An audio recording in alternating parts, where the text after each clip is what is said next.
aceitando aí. Boa tarde, gente. Boa tarde, galera do Instagram. Então vamos lá. Claro que E enviar o convite, aceitando. são 16 horas. Estamos prontos para a live de hoje. Eu e a minha convidada aqui no Instagram, Valquíria Lobo. A gente já está em contato aqui.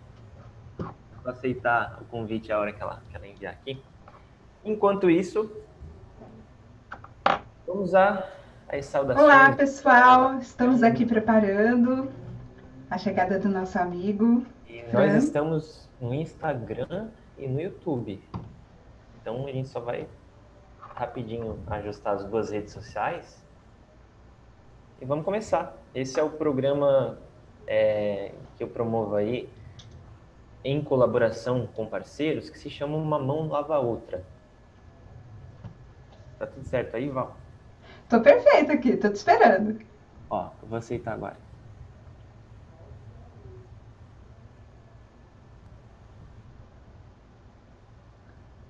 Oi, aguardando. Aí. Oi, já cheguei. Tá me ouvindo aqui no Insta? Tá ótimo. Então tá bom. Legal. Tô te ouvindo aqui no Face também. Ah, no Face não, no YouTube. YouTube, e olha que chique que a gente tá, né? Cada vez melhor. Internacional. E agora a Val em 2 cenários aí. Então, quem quiser acompanhar ela pelo Instagram, a gente essa conversa pelo Instagram, fica à vontade. A gente vai falar hoje um tema interessantíssimo, importante, que está agora no mês de maio, mas que continua todo aí com a sua importância, e é por isso que a gente está trazendo ele aqui. Então, quem que vai falar o título da live? Eu ou você? Ah, pode falar, Fran, pode falar. Eu tô ajustando aqui ainda porque tava dando uma microfonia. Você continua me ouvindo no Insta? Sim, tá perfeito. Tá ótimo. Tá joia. Então vamos nessa. Então, beleza, pessoal. O tema que a gente separou para essa live de hoje é como prevenir e superar a violência sexual. É isso? Então vamos É isso lá. mesmo. Então vamos lá. Por que a gente separou esse tema? Será que a gente fala? Vamos falar. Na verdade, eu e o Fran, a gente tem conversado muito a respeito dessa questão de cuidar da mente, né? Cuidar de si próprio. E a gente acabou de passar aí pelo Maio Laranja, né? Que foi esse mês comemorativo de prevenção, na verdade, de conscientização da prevenção do abuso e da violência sexual, né? Principalmente em crianças e adolescentes. E só para a gente contextualizar o pessoal, Fran, é uma coisa assim, a gente não tem ideia, mas os dados mostram, quer ver, eu busquei aqui os dados mais atuais, só em 2018 a gente teve denunciados 32 mil casos de violência ou abuso de crianças, só de crianças e adolescentes, nem estou falando de adultos, tá? E é importante a gente ter em mente que esses dados, eles são subnotificados. Por quê? Porque as pessoas, elas têm vergonha e, assim, quase um quarto das experiências, né, de abuso sexual ocorrem dentro do núcleo familiar.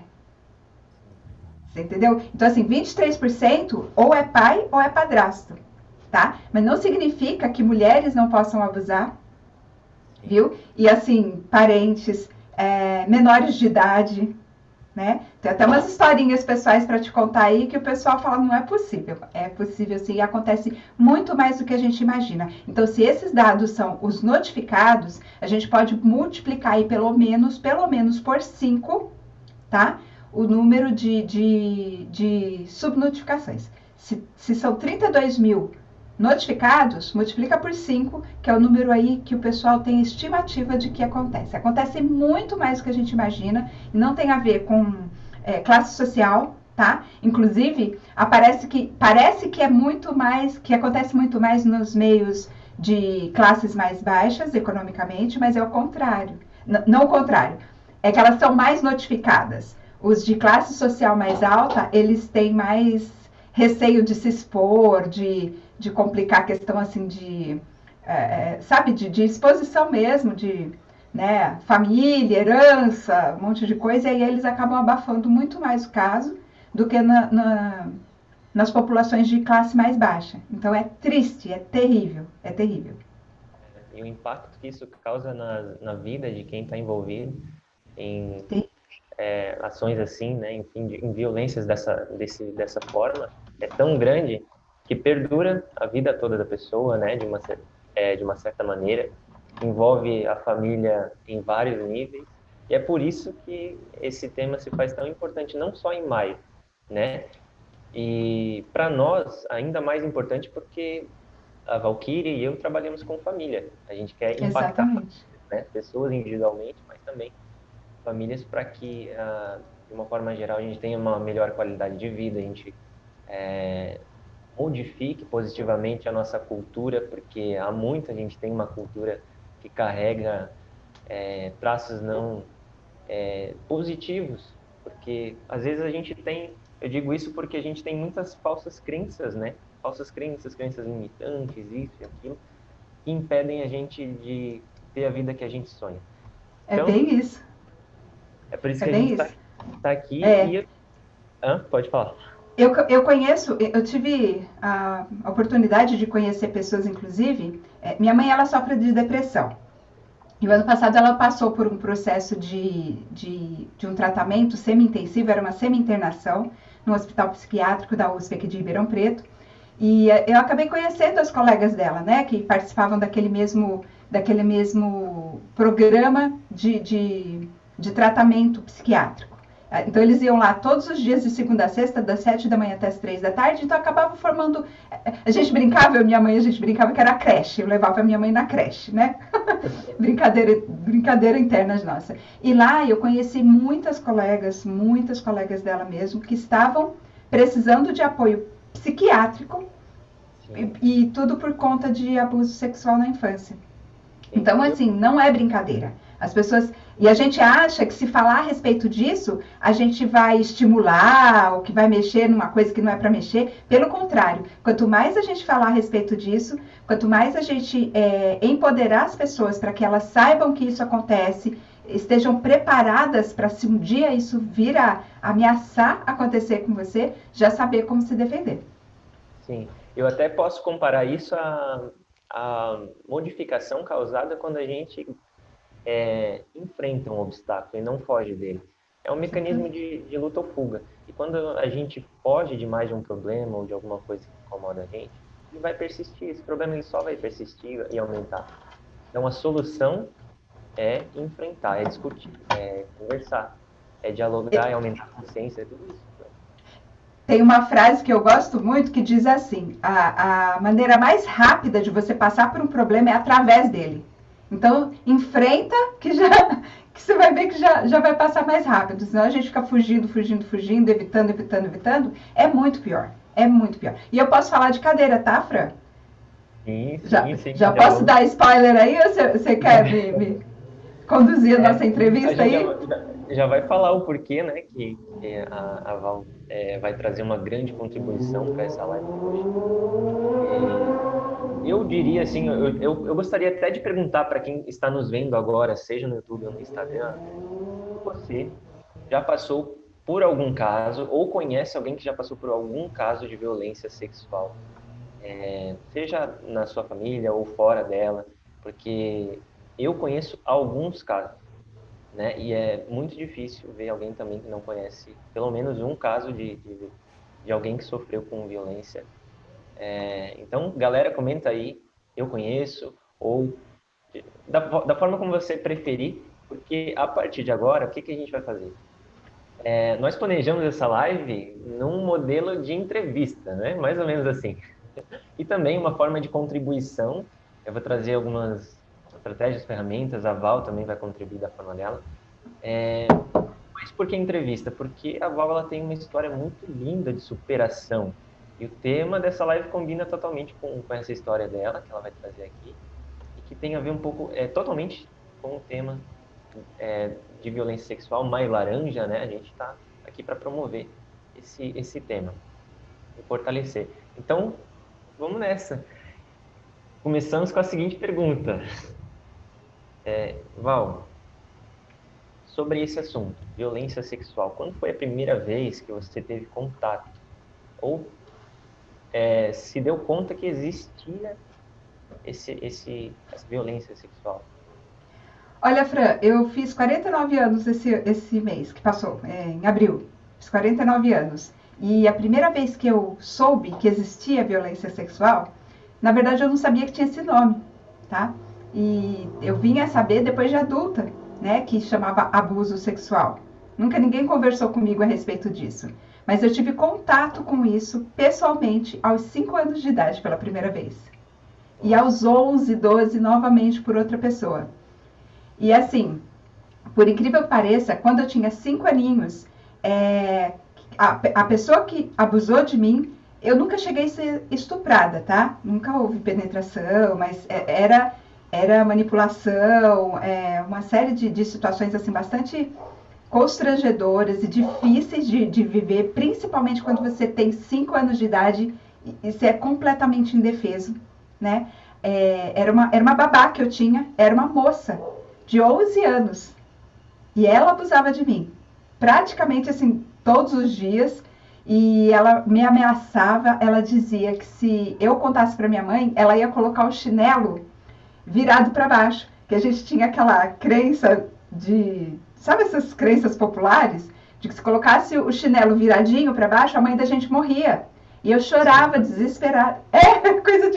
Coisa da minha infância, faz tempo, Fran.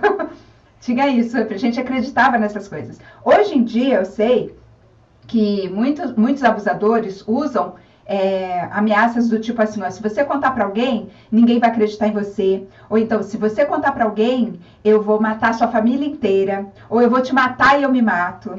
Entendeu? Esse tipo de ameaça que acontece hoje em dia. Mas na minha época, com essa menininha de 11 anos, uma moça ainda, nem era homem, né? A gente tem esse mito de quem promove o abuso sexual, a violência sexual é homem e é adulto, nem sempre, né? Eu sei de casos de um rapazinho, ele era um garoto que tinha cerca de 7 anos mais ou menos, e ele foi abusado por um colega de condomínio de 17. Sim. Né? Então, assim, menor de idade, era colega de jogar bola na rua, né? Ficava a galera toda lá do condomínio brincando e chegou a acontecer esse tipo de coisa. E a segunda vez que eu tive contato com isso foi com o meu padrasto. Ele já é falecido, ele assumiu o papel de pai da minha família, né? Sou eu e mais 2 irmãs, mais novas que eu. E aí minha mãe separou do meu pai quando eu tinha 7 anos, aí tinha escadinha menor que eu, né? E aí quando eu fiz 11, minha mãe se amaziou com esse homem. E na verdade, assim, eu chamava ele de pai, minhas irmãs chamavam ele de pai. A nossa convivência era perfeita como se fosse pai mesmo, né? Era um padrasto, assim, ele trabalhava, o dinheiro dele todo era para dentro de casa, sustentava a gente, minha mãe também trabalhava, né? Os dois juntos sustentavam a gente. E aconteceu numa situação, assim, bem estranha, porque não foi assim que de repente ele chegou e agarrou. Foi uma coisa assim que aconteceu muito paulatinamente e assim, por incrível que pareça, a criança ou adolescente não tem condição de perceber o que está acontecendo, né? Ele não consegue entender, tanto que o nome violência, abuso sexual, eu não tinha nem consciência dessa nomenclatura. Eu sabia que tinha uma coisa ali acontecendo e que não era legal, mas eu não sabia como lidar com aquilo, né? No caso da moça, ela me ameaçava. E no caso dele, ele era furtivo. Ele fazia algumas carícias que eu não conseguia discernir se era carinho de pai, porque assim, até minha mãe, eu acho que ela era um pouco ingênua. Era não. Acho não, era muito ingênua. Porque ela deixava a gente sentar no colo dele, 3 meninas. Uhum. Ele era nosso padrasto e a gente sentava no colo dele. Ele beijava a gente na boca de selinho. Minha mãe tem essa mania de beijar de selinho. Ela beija a gente de selinho. E achava normal e achava bonitinho também ele beijar a gente. Era como se fosse carinho de pai, entendeu?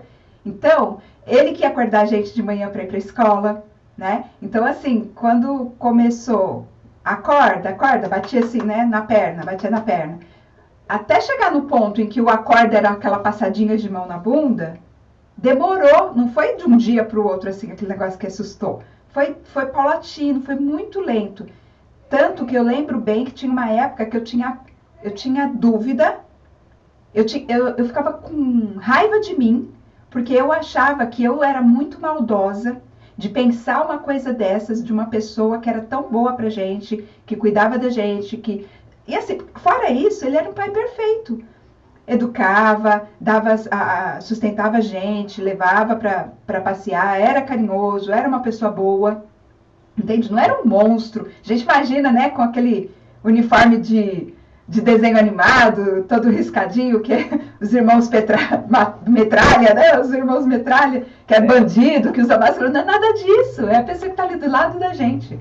É incrível, é incrível. Ninguém imagina. Pois é, eu não tenho dados aqui, mas eu acredito que a maioria dos casos se desenrola dessa maneira, né? Por pessoas muito próximas da gente, ou que em algum momento da nossa vida estiveram próximas da gente. Eu pesquisei, Fran, 23% são pais e padrastos. 23%. Dos casos notificados. Veja, para violência doméstica, para violência sexual ser notificada, quanto mais distante é o vínculo familiar, mais fácil da pessoa se mover a denunciar. Quanto mais próximo, menos ela se motiva a denunciar. Por N razões, né? No meu caso, por exemplo, quando eu tinha 11, 12 anos, eu ficava com medo de eu denunciar, aí eles iam ter que se separar, eu achava que minha mãe não ia dar conta de sustentar com a gente, então existia ali também uma dependência financeira, muita mulher sofre violência sexual e doméstica, por conta, e não manifesta, e não pede socorro, porque tem medo de passar fome, passar necessidade, não conseguir sustentar os filhos, né? E eu, com 12 anos, já tinha essa preocupação, entende? Então, é sério. 23% dos notificados significa que deve ter um percentual muito maior. Muito maior. Eu diria muito maior mesmo, porque se é subnotificado, né? E Exatamente. esses dados aí que os mais próximos não são tão notificados assim, é muito maior. A gente incluir aí também a pedofilia, entre outras coisas, que a gente também está relacionado a isso, também cresce muito. Né? 32 mil casos no Brasil. 32 mil casos num ano, só em 2018. É muita coisa. É muita coisa. Então, foi legal ouvir você falar um pouco de como funcionava a família, né, sua nesse período de 5 anos e também um pouquinho mais nos 11 anos, né? Mas ela passou por um momento de adaptação, eu acredito, de mudança com a entrada do padrasto. Houve momentos de oportunidade que ele encontrou ali e tal. Mas me fala um pouco mais, então, sobre como era a relação familiar entre você, o núcleo da sua família antes...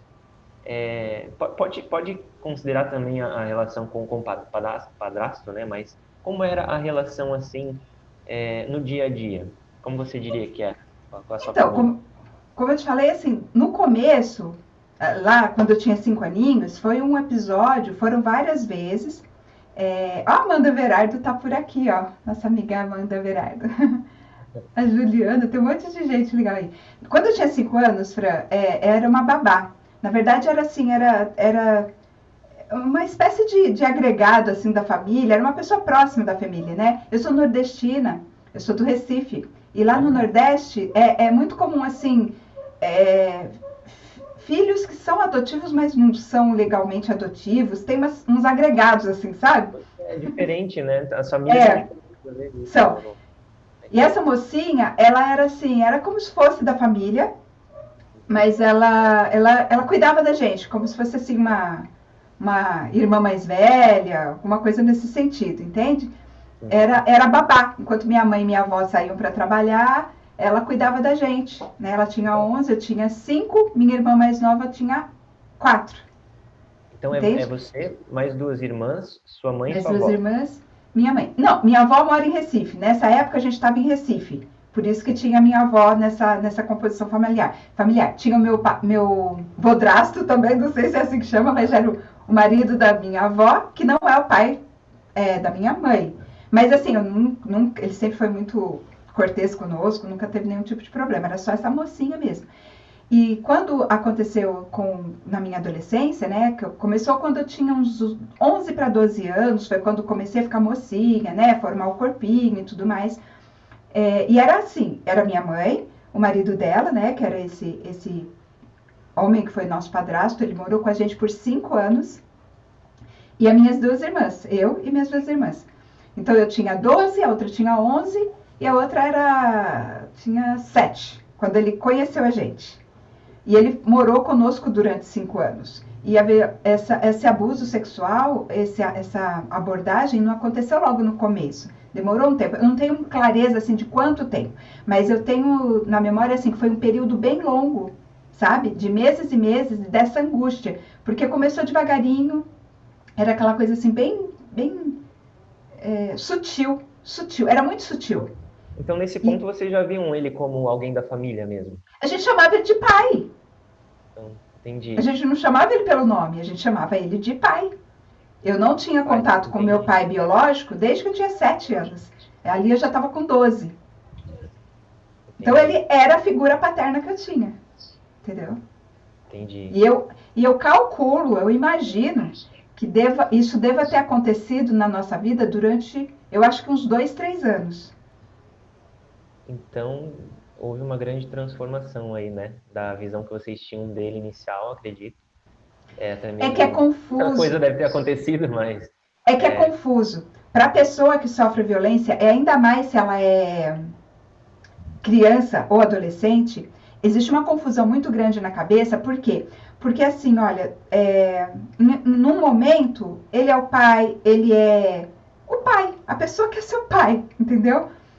Então tem alegria, tem aquele afeto familiar, tem passeios, né? A gente ia muito num clube que a gente era sócio, na época era moda ter título de clube, sabe? Então a gente ia lá, pescava, era aquela família feliz, como que chama? Comercial de margarina na TV, era tudo normal. E de vez em quando, ele assim, na surdina, por exemplo, eu estava lavando louça, fazendo alguma coisa, ele vinha por trás e abraçava. E aí eu sentia aquele negócio assim esquisito, não tinha certeza do que era, sabe? A gente não falava muito a respeito de anatomia, esse tipo de coisa, né? Com 12 anos você não tem referência do que é aquilo, entendeu? Aquele volume ali, né? E tinha um abraço, uns beijos meio melado, que, sabe, criava um desconforto assim, mas a gente ia deixando. E era uma coisa assim meio chata, mas que ia deixando pra lá, não chegava a ser uma coisa assim dele passar a mão, dele agarrar, alguma coisa assim muito invasiva, entendeu? E isso foi aumentando aos pouquinhos, né? E durante um bom período, eu achei que acontecia só comigo. Então, o que eu sentia? Eu sentia vergonha, eu me sentia incomodada, intimidada, envergonhada e culpada. Entendeu? Eu me sentia culpada porque eu me sentia mal de pensar mal dele. Que eu achava que aquilo era maldade na minha cabeça. E por incrível que pareça, esse tipo de coisa, o organismo da pessoa sente a excitação, entendeu? Tem a diferença entre o que é moral e o que é biológico. Eu sentia aquele negócio, mas eu sentia que era errado. E eu tinha culpa e vergonha de sentir aquilo. É terrível, você não tem ideia. Você não tem ideia. Imagino, né? Foi dos 11 aqui, uns 14, 15 anos? 14, 15 anos. Sabe como é que eu me livrei disso? Eu bolei um plano infalível. Você não vai acreditar. Quem me conhece já sabe. Eu comecei a namorar com 15 anos. Aí, como era uma coisa assim, uma coisa que sufocava muito, era uma coisa muito difícil de viver, você não podia contar pra ninguém, né? Eu acabei contando pro meu namorado que eu passava por isso. Foi um alívio enorme poder falar pra alguém, né? Na verdade, tinha outra pessoa que sabia. Era minha irmã. Então tá. Só deixa eu te interromper. Vai lá, interrompe aí. Perdeu o fio da meada. É porque você levantou algumas questões assim, muito importantes para quem pensa em prevenção, e que não chegou no ponto de violência sexual. Quando se identifica já alguns sinais, né? Quando se fica na dúvida sobre o que é o que não é. E um desses pontos foi quando você disse assim, a família tipo família de margarina, lembra? Comercial de margarina, que é tudo Comercial. perfeitinho. Pois é, aí é que tá, aí que mora o perigo, né? Todos nós temos uma imagem de família perfeita, né? Mas temos que aquela do comercial realmente deve ser aquela que a gente deve viver em casa. Mas não conta com as mudanças e viravoltas, a falta de um pai, a entrada de um padrasto, isso e aquilo, as questões emocionais mais profundas que até mesmo nós não temos muita consciência, ainda mais quando somos Sim. jovens, né? Eu Sim. percebi que muito provavelmente o que vocês passaram foi algo muito positivo de um lado, com o padrasto assim, tapando aquele espaço que havia assim faltando, né? Que era uma carência. Era uma carência. Toda uma série de dúvidas acontecendo depois, e depois a criação da consciência de que aquilo foi errado, que demorou, né?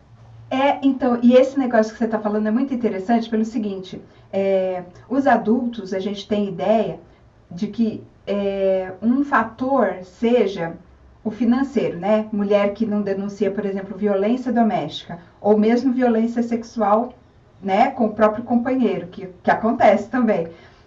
Por que não denuncia? Muita gente acha que é pela questão só financeira, né, de dependência financeira, mas não é só isso. É uma dependência emocional também. Você vê, a gente tinha uma estrutura familiar que era minha mãe, eu e mais 2 irmãs. Minha mãe criava a gente sozinhas. Ficamos 5 anos, só nós 4. E era muito penoso, né? Não era só a questão da subsistência financeira, porque minha mãe sempre trabalhou e a gente nessa idade não tinha noção se a gente estava passando dificuldade ou não. A gente tinha comida, estava tudo bem, né? Mas é a questão, assim, de sentir a falta de alguém, que, por exemplo, eu lembro de uma situação que alguém pulou o muro da nossa casa e estávamos nós 4 ali, 4 mulheres dentro de casa e não tinha ninguém para defender a gente, entende? Então, quando ele veio compor essa família, a gente queria aquela figura ali, aquele protetor, aquela pessoa ali que formava finalmente aquela figura idealizada de uma família perfeita. Entendeu? É o sonho que muitos têm, né? Exatamente, era um sonho pra gente. E eu ficava. Quando eu finalmente percebi que aquilo não estava certo, eu demorei um tempo até falar: não, eu vou dar um basta nisso, eu vou resolver isso. Porque tinha toda essa consideração, sabe? Era igual o médico e o monstro. Sim. Sabe, tinha os momentos de médico também, tinha um momento em que ele era o pai, era perfeito, era maravilhoso com a gente. Mas aí tinha aqueles momentos em que havia essa situação. Sim, aí é que tá.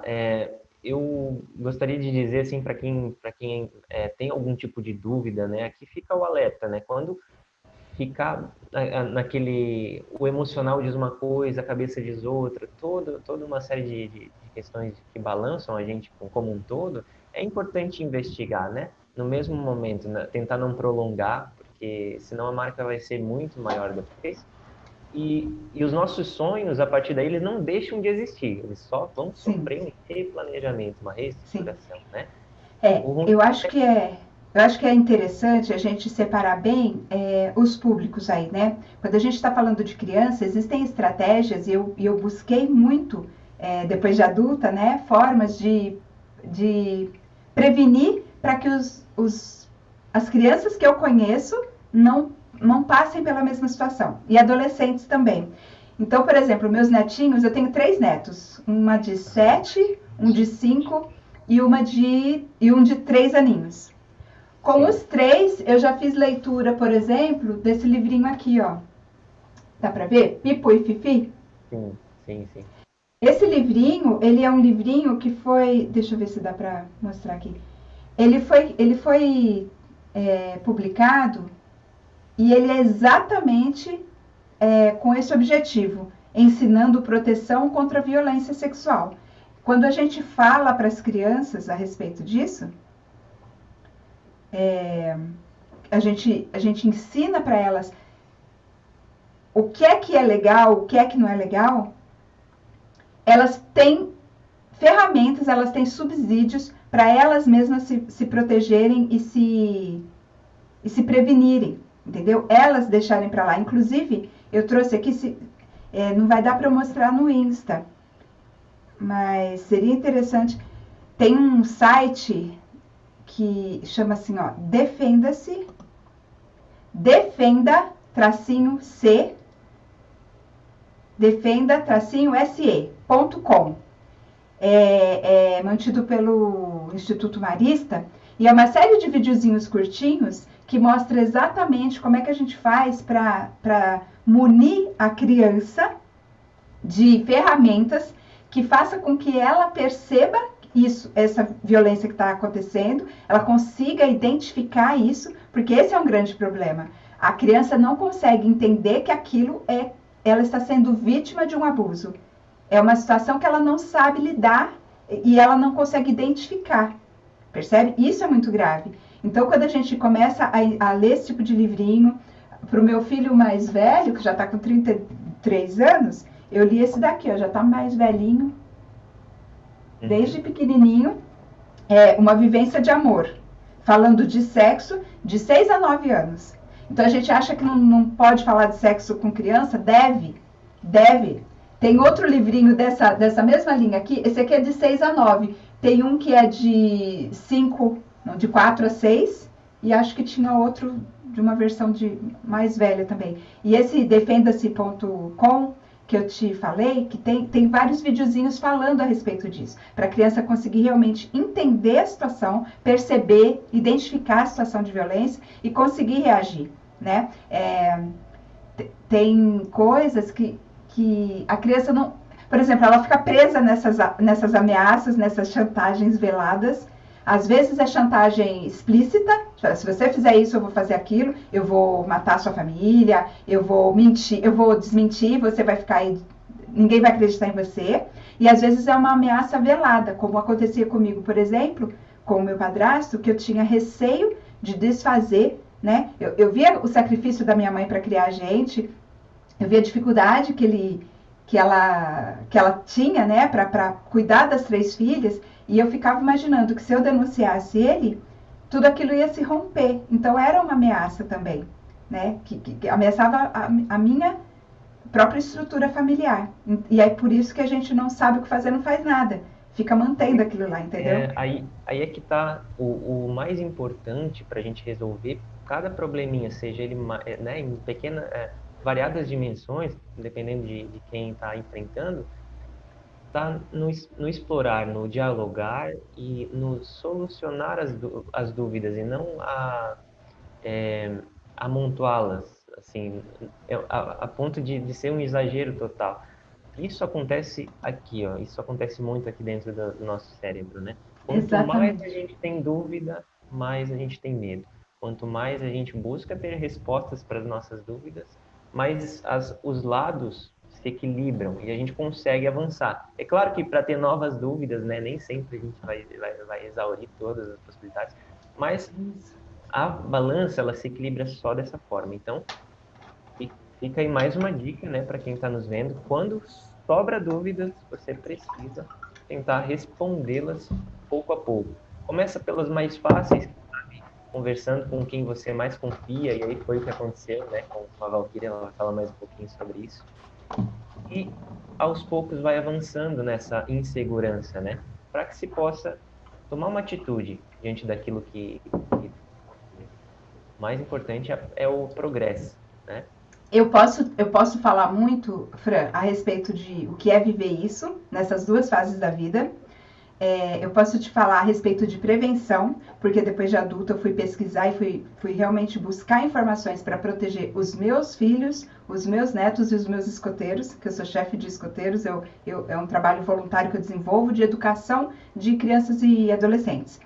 E eu fui buscar, e inclusive a União dos Escoteiros do Brasil é uma instituição muito consciente, e ela levanta essa bandeira mesmo, sabe, de proteção das crianças contra abusos e de pedófilos, da própria família, de chefe escoteiro, de padre, de qualquer pessoa que envolva aquele universo das crianças e dos adolescentes, justamente porque as crianças elas não têm defesa. Se a gente não der a munição para elas, elas não conseguem se defender, entende? Mas assim, a respeito de como o adulto lida com isso, aí é mais a sua especialidade, entendeu?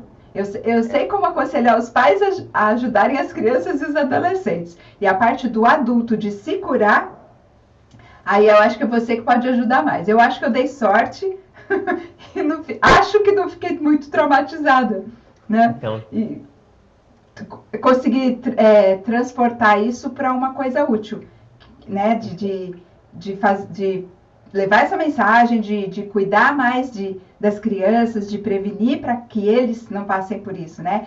Eu ressignifiquei desse jeito. Eu passei? Ok. Né? Culpo a minha mãe? De jeito nenhum. Ela também não tinha informação, ela também não tinha ferramentas. Eu não culpo a minha mãe. E eu brigo com quem aponta o dedo para ela, porque eu sei que ela jamais faria isso conscientemente. Ela realmente também foi iludida por todo esse processo, porque é muito maluco você pensar que aquela pessoa que está ali do seu lado vai fazer um negócio desse, entendeu? Hoje, por exemplo, eu sou casada, faz 17 anos, fez agora dia 29 de maio, que a gente tá junto, e eu tenho plena confiança no meu marido, né? E a minha filha mais nova, ela tem 19 anos, ela cresceu com a companhia do padrasto. Só que eu, como tive essa experiência, eu jamais deixava ela sozinha com ele. Eu jamais... E assim, eu dava para ela ferramentas para que ela soubesse. Até aqui é uma coisa saudável. A partir daqui, isso não é legal. E se acontecer, você se manifeste. Eu dava instruções para ela específicas de como fazer. Você corre e conta para alguém, você fala alto, se alguém te abordar, passar a mão na sua perninha, fazer alguma coisa assim que você não se sinta confortável, não importa quem seja, não importa se é um estranho, se é um cara muito legal que te deu uma bala, que te deu um doce, se é uma mulher, se é seu pai, se é seu padrasto, se alguém fizer alguma coisa que você se sinta desconfortável, você deve falar, não tô gostando disso, para agora, e fala alto, fala com atitude. Eu falava isso para ela tinha 4 aninhos. Né? Hoje ainda eu brinco com ela, falei, Thalita, você sabe se prevenir de violência, de abuso sexual, filha? Sei, mãe. O que faz? Ela falou, chuta o saco e sai correndo. Que engraçado, Conforme... que engraçado. Porque você tem que empoderar a pessoa a se prevenir. E eu falava a mesma coisa pro meu filho. Pro meu filho eu li esse livrinho, né, quando ele era pequenininho, e falava, olha, ele andava de ônibus sozinho, o Tiago. Então, a gente acha que violência acontece só com menina? Acontece com menina, com menino, com criança, com adolescente, com bebê, Francisco. Acontece com bebê. Acontece, a gente sabe, escuta, já escutou, infelizmente, né? E abusador é menino, homem e mulher também. E menor de idade e adulto. Mas uma coisa que você estava dizendo ali entre linhas é o ensinar, não somente a criança se defender, identificar e se defender de uma violência sexual, mas ela ser mais proativa em relação à sua própria vida. Exatamente. Né? E a nossa cultura, infelizmente, ela tem alimentado, na maior parte de nós, uma forma de viver que não é proativa e responsável, né, pelo que acontece, sim, terceirizadora de tudo, enfim. Mas vamos lá, para a gente entender um pouco mais como foi o seu processo ali de inspiração, quando você começou, o X da questão foi quando a chave virou e você disse, eu vou me tornar responsável pelo que está me acontecendo, e tomou uma atitude. Você buscou ajuda, você estava falando daquela hora, né? Me fala aí quais foram as pessoas que te ajudaram. Com relação ao primeiro episódio, não fui eu que interrompi, né? Na verdade, minha mãe se mudou daquele lugar, a gente voltou para São Paulo, e aí eu me vi livre da situação. Eu não tive nenhuma atitude de me defender, né? Foi o acaso, foi as circunstâncias que acabaram me defendendo, né? E do meu padrasto, quando eu tinha 15 anos, um pouquinho antes, quando eu tinha uns 13, 14 anos, eu peguei ele, eu flagrei olhando a minha irmã pelo buraco da fechadura. Ela tomando banho no banheiro e ele olhando ela. Aí foi. Aquilo me deu a dimensão de que não acontecia só comigo. E naquele momento eu me senti empoderada para afrontá-lo. Eu falei, o que você está fazendo? Aí ele saiu, disfarçou, deu uma desculpa lá, tá demorando nesse banheiro, não sei o que tá fazendo nesse banheiro, não sei o que lá. Saiu pra lá meio disfarçandinho assim, e naquele momento eu percebi, foi naquele momento que caiu minha ficha. Eu falei, pera, tem alguma coisa acontecendo aqui, né? E aí eu fui conversar com essa minha irmã, que é 1 ano mais nova que eu, e aí ela confessou que acontecia as mesmas coisas que ela, e aí a gente se uniu. O que a gente fazia? Nesse caso específico nosso, ele era meio covarde, assim. Eu não sei se todos os abusadores têm o mesmo perfil, né? Eu imagino que tem algumas coisas em comum. Mas assim, quando tinha uma de nós duas estava perto, ele só fazia quando a gente estava sozinhas. Então a gente dava um jeito de nunca ficar sozinhas, sempre uma cuidando da outra, entendeu? E a irmã mais novinha, a pequenininha, a gente não sabe até que ponto ele chegou com ela também, que a gente saiba, nunca chegou a estuprar nenhuma de nós três, mas tinha aquele negócio de ficar agarrando, de ficar passando a mão, até de se masturbando, assim, né, perto da gente e tudo mais, mas sempre quando era uma só sozinha. Então, quando tinha mais gente, ele se distanciava. Então, a gente estava sempre juntas. E aí, quando eu fiz 15 anos, aí eu estava namorando, aí eu contei pro meu namorado e a gente montou um plano infalível, que era para eu me livrar daquela situação, sem ter que destruir o lar da minha mãe. Era só a gente casar. Só isso, eu tinha 15 anos, ele tinha 21, era só a gente casar. Aí a gente teve um plano, mas tinha um obstáculo, que era o quê? Como eu era muito nova, os pais da gente não iam deixar a gente casar. Então, qual que era a melhor solução? Óbvio, eu engravidar. Era só ficar grávida, que aí eles iam obrigar a gente a casar e, fim, todo mundo feliz. Pois é, né? Olha a ideia do ser humano com 15 anos. Pois é. A gente não tá aqui para julgar se foi certo ou não. Mas foi, gente. É o que acontece. É que cérebro de adolescente eu entendo, tá? Cérebro de adolescente eu costumo brincar que não tem massa cinzenta, tem massa cor-de-rosa. Entendeu? Com unicórnios e purpurina. A gente alucina umas coisas, a gente fantasia umas coisas que a gente acha que vai dar certo, entendeu? Por isso que a gente acha que a gente é o dono do mundo, que ninguém vai fazer mal pra gente, que a gente, sabe, pode tudo. Adolescente às vezes tem essa ilusão de que nada vai acontecer de mal com ele, que ele pode tudo, que ele consegue tudo, que ele é um super-homem, entendeu? E a gente tinha plena convicção de que ia engravidar, ia casar, ia até a nossa casa, e a casa ia ser linda, maravilhosa, e a gente ia se livrar dessa situação assim. Eu entendo, mas eu diria até que não é só adolescente que pensa dessa maneira um pouco mais purpurinada. Assim. Não me desilude! Pois é, a gente quando adulto carrega traços assim também. Quem não sonha ainda em ter o relacionamento perfeito de filme, o emprego perfeito de filme, aquela coisa toda. Isso até nos impulsiona de certa forma. Existe o lado positivo disso. Só que eu gostaria até de chamar atenção para uma coisa, para a gente não perder a oportunidade de dizer assim, uma forma de prevenir a violência sexual impedindo ou diminuindo as possibilidades de que uma pessoa dá sinais de violência sexual, alguma coisa assim, tenha o controle total da situação. Porque você fala da vítima? Do agressor. É importante saber que o agressor, ele sabe que está fazendo algo errado. É muito difícil aquele que não sabe, pelo menos um pouco, que está fazendo algo errado. Então, como você disse, era sempre sozinha, era isso e aquilo. Era porque ele precisava, ou o agressor, a agressora, ela precisa ter o controle da situação. Ela precisa se sentir dessa maneira.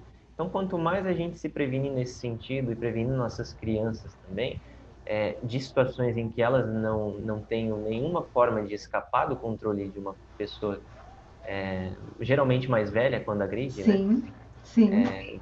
Sexualmente, melhor. Essa é uma forma de prevenir.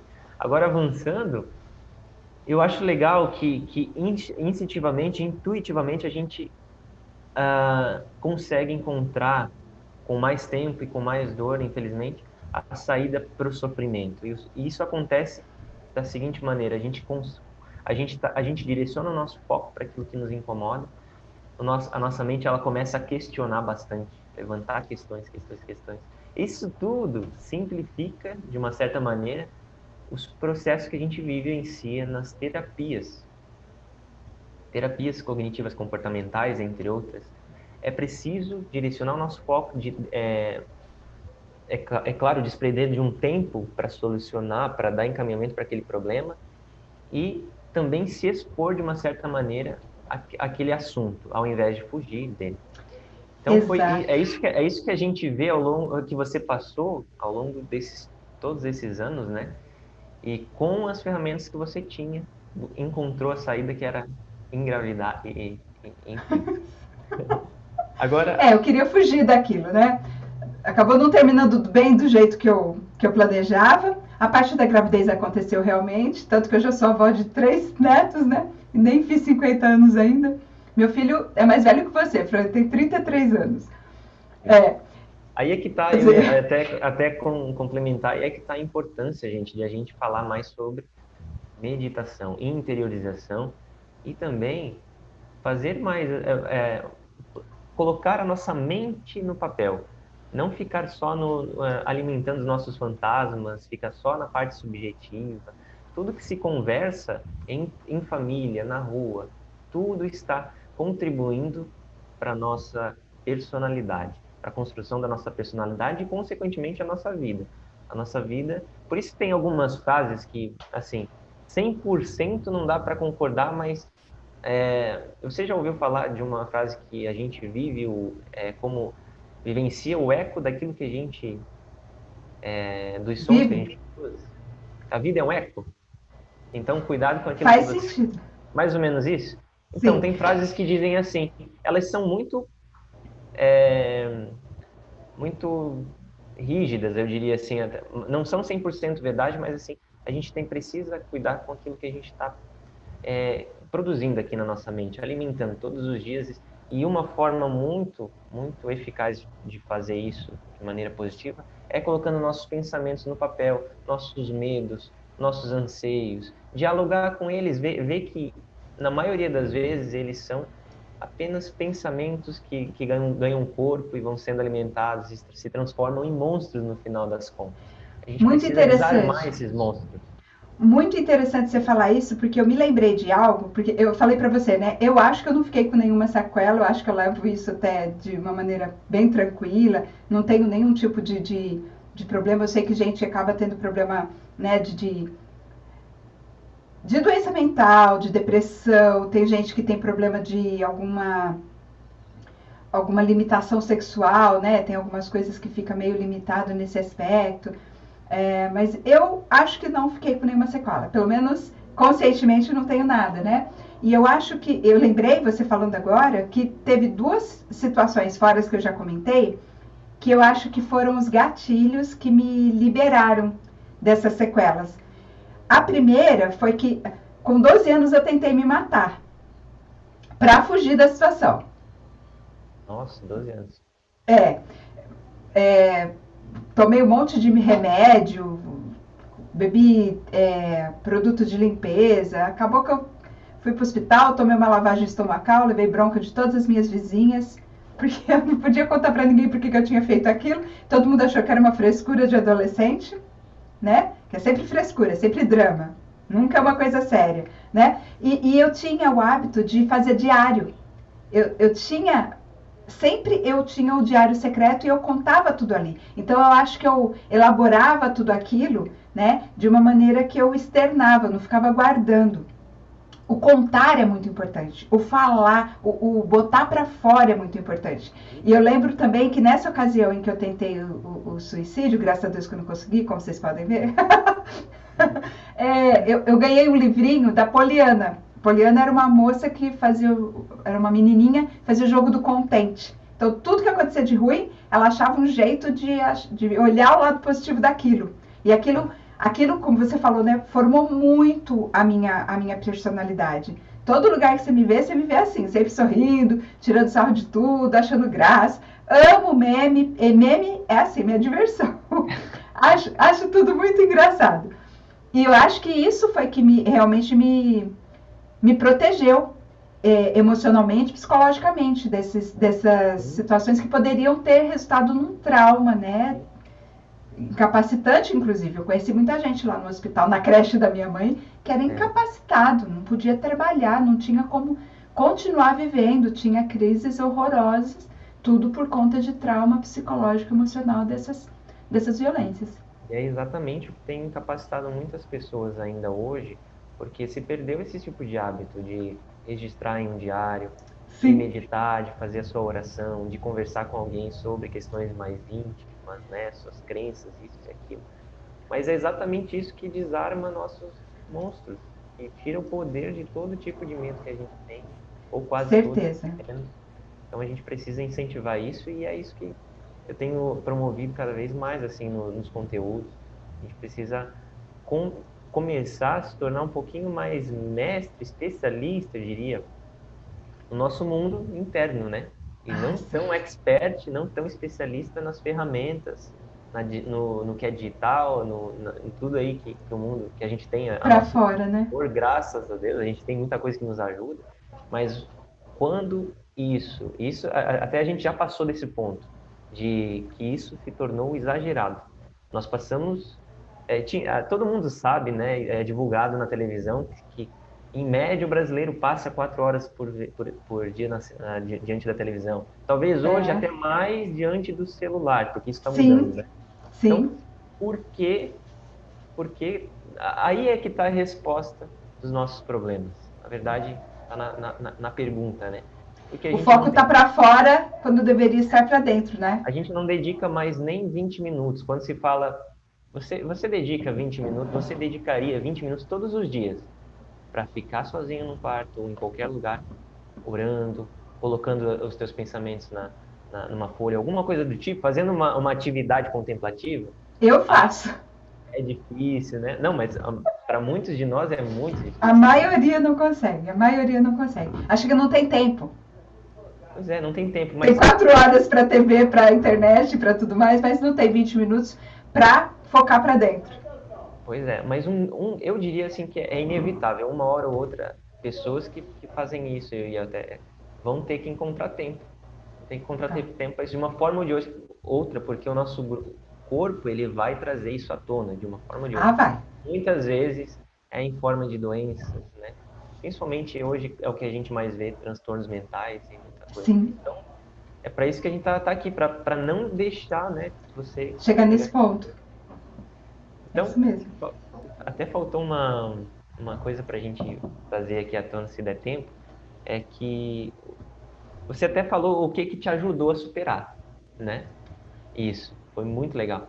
Mas teve algo que você sentiu falta naquela época, naquele período? Teve algo que você sentiu falta e que poderia, quem sabe, ter te ajudado a passar por essa...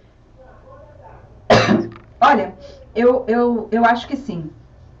Eu acho que o que me faltou, na verdade, como os 2 episódios ocorreram quando eu era criança e depois adolescente, o que faltou para mim, que eu senti, foi um respaldo, um apoio dos adultos que me rodeavam.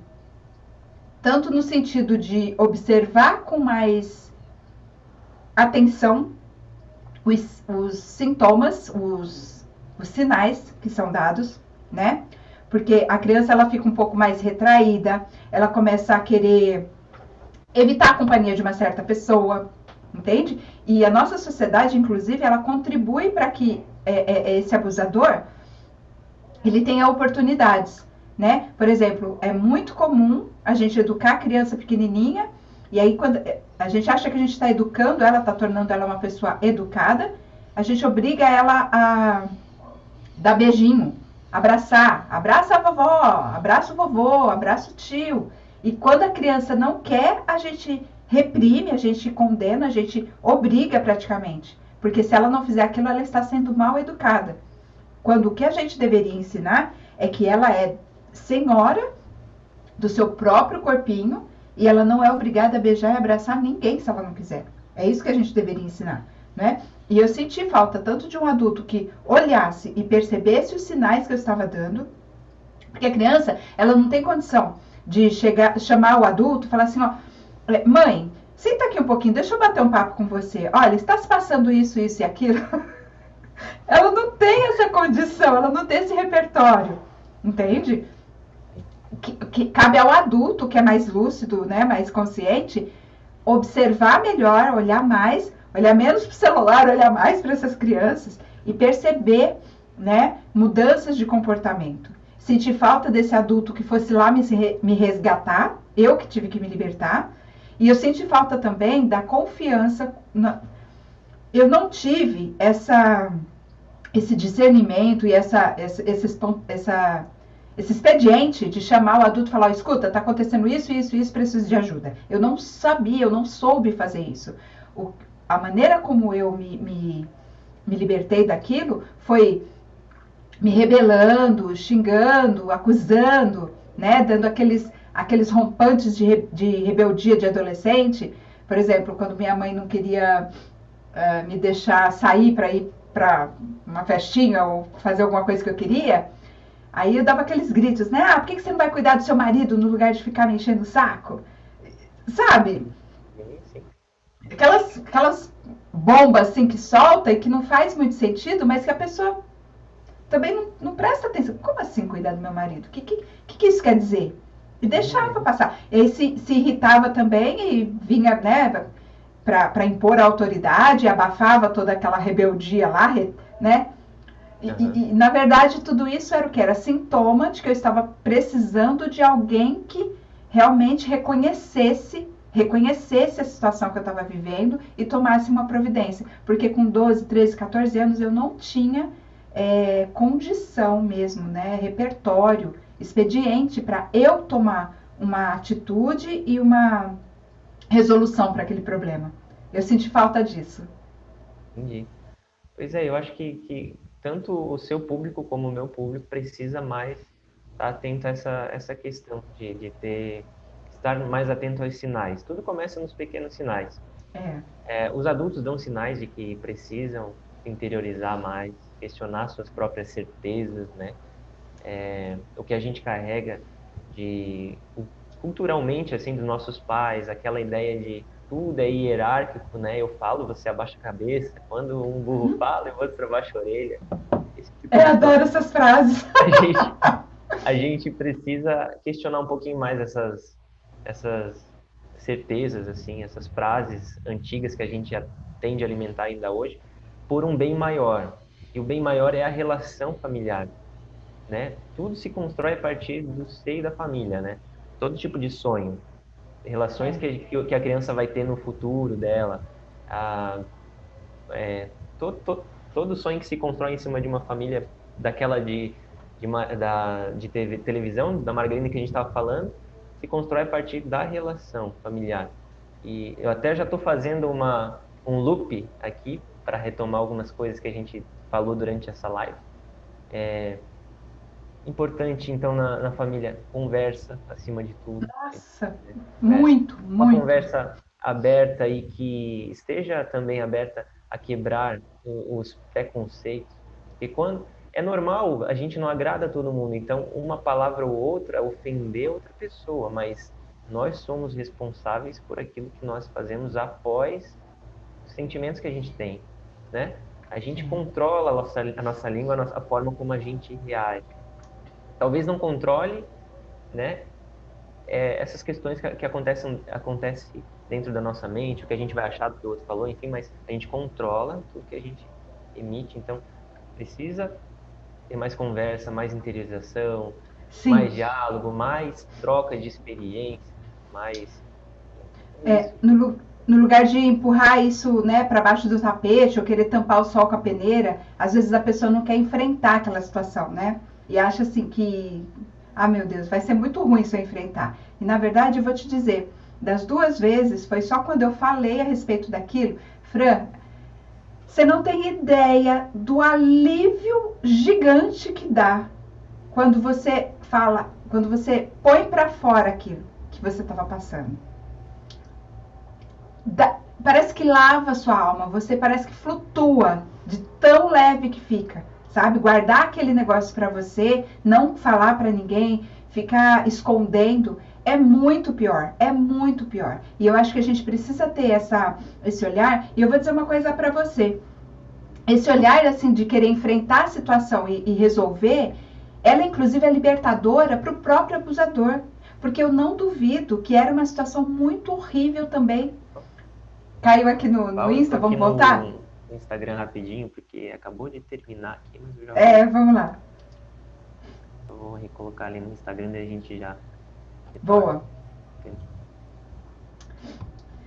Então, eu retomo logo depois que a gente voltar pro Insta. Tá bom. Ó, voltei. Voltamos, Estamos aqui de volta. Tô tentando entrar aqui, Fran. É um assunto que não tem como, gente. A gente realmente... Matar. Tem muito 15 minutinhos, a né? abordar, falar e, enfim, é muito importante. Agora. Aqui, já entrei e já solicitei aqui para você.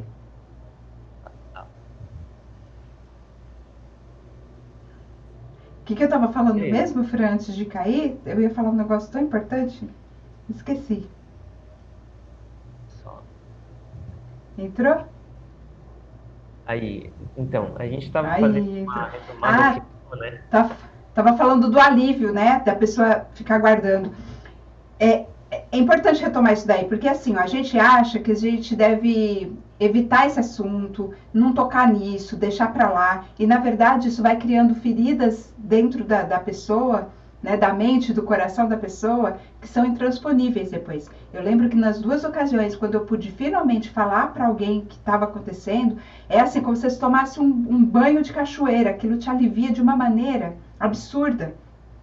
E assim, eu acho que inclusive esse olhar precisa ter para o próprio abusador, porque eu não duvido, ele não era um monstro, ele não era um monstro, era uma pessoa que tinha uma dificuldade, uma patologia, eu não sei como é que se classifica isso, mas ele não era capaz de conter os desejos que ele tinha, um desejo meio, sei lá, o que é normal, o que é anormal, não tenho nem capacitação para classificar isso, né? Mas a gente entende que um adulto forçar uma criança a uma situação com conotação sexual não é certo, e ele com certeza sabia disso. Então ele sofria também por não conseguir evitar, não conseguir se controlar, né?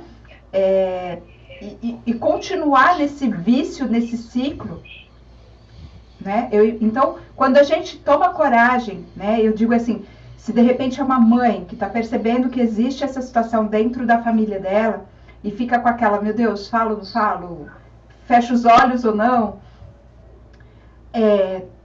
eu queria incentivar que essa pessoa realmente falasse a respeito, colocasse as cartas na mesa e promovesse esse esclarecimento da situação toda.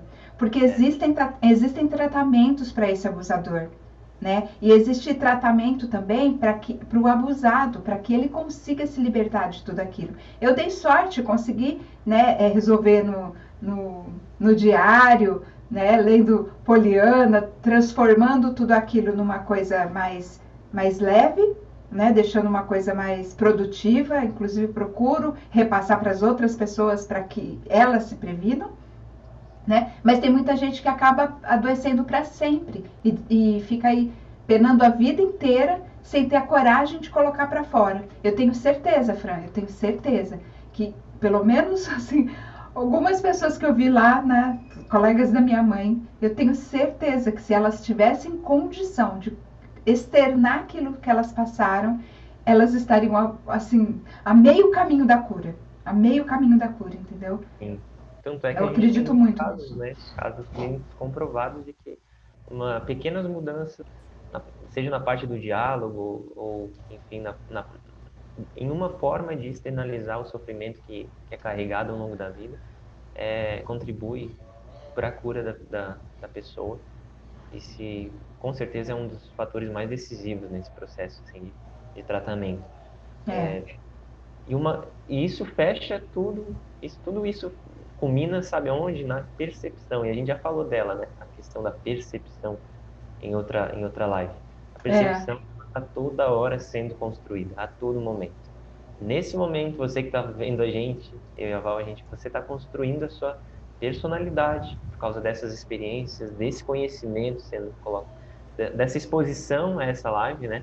E ao mesmo tempo mudando a sua percepção sobre o assunto. Eu espero que de forma bastante positiva, né? Que é para isso que a gente está aqui. E a nossa percepção, gente, ela define de fato como vai ser a nossa experiência de vida em todas as áreas. Então, para quem está sofrendo muito de estresse, ansiedade, depressão, avalie um pouco como você está, como está a sua percepção, a sua lente do mundo. Será que ela não está embaçada, engordurada? Será que ela não precisa de uma manutenção? Com certeza. Independente do seu caso, é preciso estar mais atento à percepção, e isso só pode ser trabalhado a partir dessas ferramentas que a gente trouxe aqui, né? A partir de coisas simples, mas que a gente ainda não dá tanta importância como deveria. Então é bem isso. É falar, é meditar, é parar e observar, né?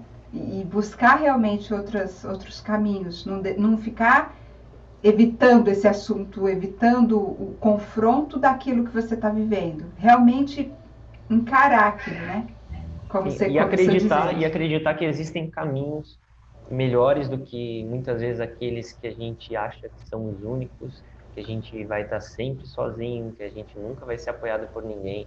Existem pessoas, referências, modelos, enfim, caminhos já trilhados, pessoas que podem indicar para você, para quem precisa avançar nesses assuntos, nesse sentido que a gente está abordando aqui. Então, por que não aproveitar um pouco mais disso, né?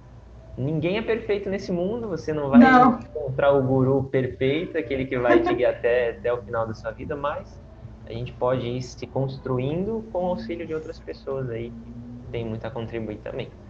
Eu adoro essa frase que disse assim, que todos nós somos anjos de uma asa só, e só conseguimos voar quando abraçados uns aos outros. Então, às vezes, quando a gente está aí nessa situação, né, passando por um momento de tanta aflição, de tanta repressão, depressão, né, sofrimento, quando a gente se abre para buscar o apoio da outra pessoa, eu acho que aí a gente consegue realmente voar e começar, né, dar os passos para se libertar disso. Porque o mundo, do lado de lá dessa lente embaçada, é tão maravilhoso, é tão bom, né? E eu sei que a pessoa que tem depressão, por exemplo, ela tem muita dificuldade de tomar esse primeiro passo, né? Mas quanto mais ela se força, quanto mais ela pede ajuda, né? Quanto mais ela se abre para tentar alguma coisa diferente, ao invés de ir colocando mais terra em cima, né? Mais se afundando, mais chances ela tem, né? De se libertar. Sim, movimento é vida, né? E eu adorei essa frase. Muito bonitinho. Então é isso, gente. A gente tá aqui já uma hora, né? Então, bastante. Um pouquinho. Espero que em breve a gente faça mais algumas lives e quem sabe possa trazer mais assuntos como esse, né? E eu não tô acompanhando o YouTube, mas se você tá vendo eu e a Val agora ainda, aproveita, envia sua dúvida, deixa seu comentário, porque a gente vai estar olhando depois dessa live e vai estar, quem sabe, que abordando numa próxima live, com certeza, a gente vai dar uma olhada com bastante carinho. Sim, com certeza. E eu queria te agradecer, viu, Fran? Fiquei muito feliz com o seu convite. Eu gosto muito, toda vez que a gente vem aqui conversar, sempre vem uns papos muito gostosos, a gente aprende muito. Eu vou deixar nos comentários, tanto do YouTube quanto aqui do Insta, as indicações, né, de literatura, de sites. Tem um site da Childhood Brasil, que é patrocinado pela Sua Majestade a Rainha Silvia da Suécia. Ela é brasileira, mas é rainha da Suécia. E ela patrocina esse site, e lá tem várias informações, chama Childhood, pela proteção da infância, tem muita informação, muitos mecanismos, né, para prevenir esse tipo de situação. Eu vou deixar nos comentários para o pessoal. E, de novo, amigo, te agradecer, né? O pessoal assim, que é da minha rede acompanha o Fran, é Mente Calma, Corpo Saudável. Ele tem uns conteúdos maravilhosos que ajudam a gente realmente a ter essa saúde, né, mental e que acaba transportando para o corpo também, né? Porque é uma coisa só, tá tudo ligado, não é isso, Fran? É isso aí, perfeitamente. Obrigado, Val. Eu que agradeço muito a tua participação. Isso foi essencial, assim. Adoro conversar com você. Também. E é um evento aí para muitas pessoas, né? Quem quiser Obrigada, também querida. acompanhar a Val. Você está em lançamento ainda? Essa semana eu tô com a Semana das Mães do Adolescente. Vai sair, inclusive, hoje à noite, a primeira aula. Então, Tô dando aí é como se fosse uma minissérie do Netflix. Tem várias aulas gratuitas, mas é só para quem se inscrever, tá? Se procurar aí na minha bio do Instagram, vai ter um linkzinho que vai para a semana. Se inscreve, põe o e-mail, aí vai lá no e-mail, confirma, e aí hoje à noite vai a primeira aula pro ar. então deixa o link aqui embaixo também, né, para o pessoal. Boa, vou deixa sim. Pessoal, aproveita porque essa aula da Val, essa minissérie, na verdade, aí é bem cheia de conteúdos riquíssimos para quem é mãe de adolescente, né, mãe ou pai, né? Mãe ou pai. Vai até que dia? Vai até domingo. Vai até domingo, então é uma oportunidade. Só até domingo. Aproveita. Vai ser bem legal. Tá bom. Então. Obrigada, Fran, obrigada. Gente, a gente vai ficando por aqui, né? Grande beijo para você, Val. Tchau, querido. Obrigada mesmo. Até a próxima. Tchau, tchau. Tchau.